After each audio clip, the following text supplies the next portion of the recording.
Bentrovati al nostro approfondimento. Oggi ci concentriamo su alcuni fatti recenti avvenuti in Sardegna, soprattutto a Cagliari e Sinnai.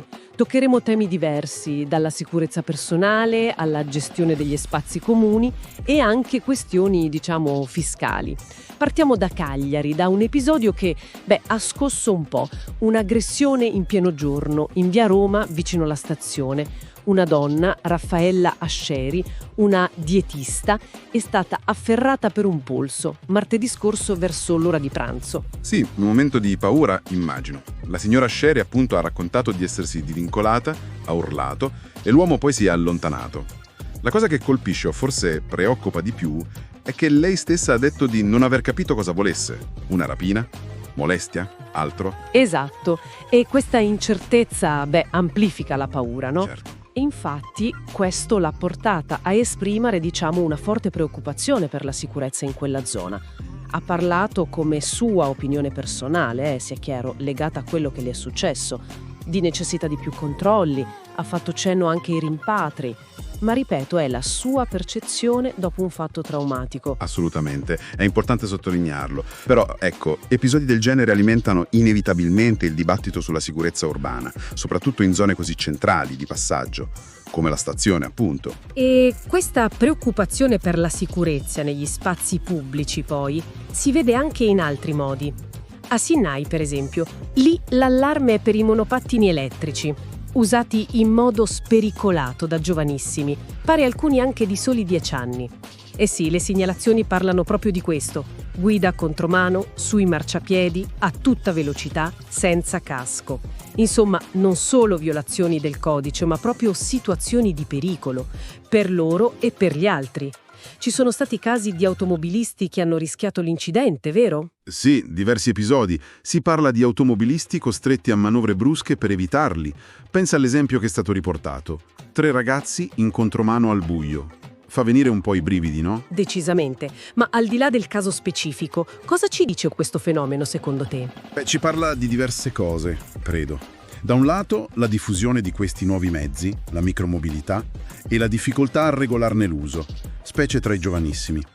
Dall'altro forse una questione di consapevolezza dei rischi e magari anche di controllo da parte delle famiglie, tant'è che c'è stato un appello ai genitori. Sì, un mix di tecnologia, educazione, responsabilità.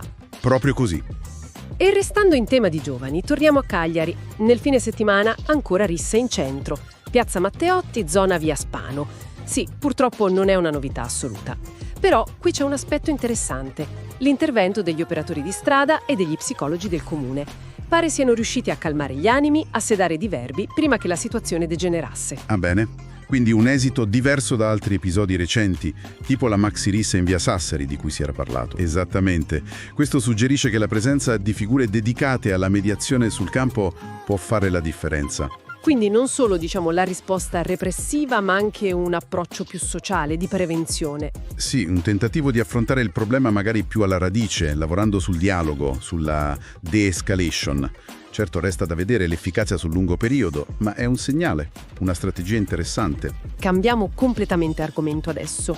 Andiamo al porto di Cagliari. Sequestrato uno yacht di lusso, il Poseidon 2. Ah sì, ho letto. 18 metri, modello Solaris 58, valore stimato €500.000, bandiera panamese.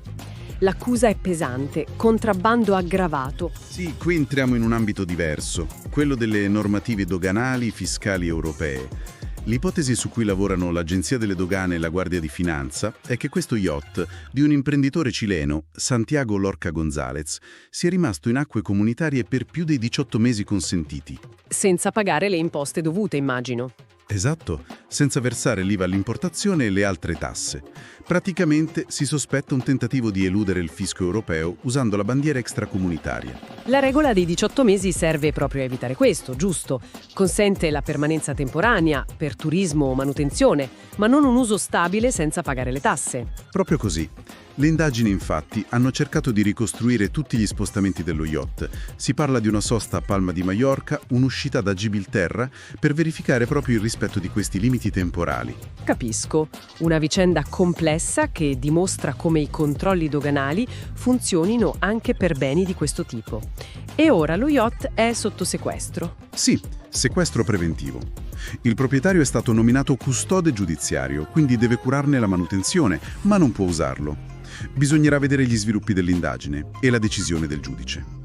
Insomma, abbiamo toccato vari aspetti della vita locale e non solo, dalla vulnerabilità individuale per strada alle sfide della convivenza legate ai nuovi mezzi e ai comportamenti giovanili, fino alle maglie a volte strette dei controlli fiscali internazionali anche sui grandi patrimoni, come uno yacht di lusso.